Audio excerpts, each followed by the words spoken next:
Hey guys, welcome back to my channel. Now today I will be showing you how to make rolled eggs, which is also known as Rolex in Uganda.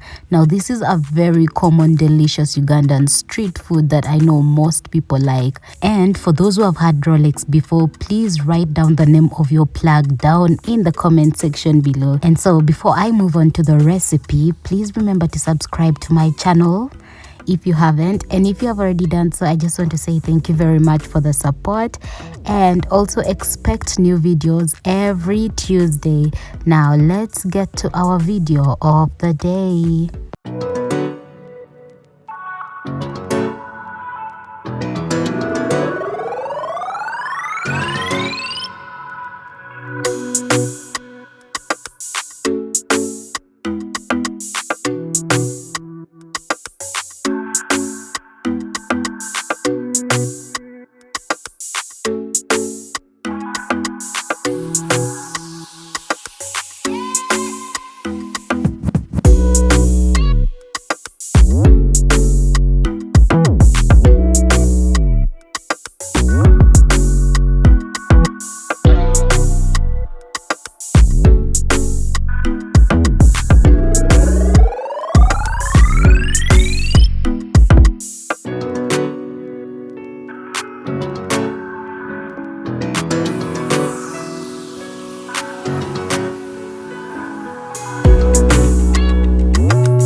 So tell me, what do you think about this meal? Share your thoughts down in the comment section below.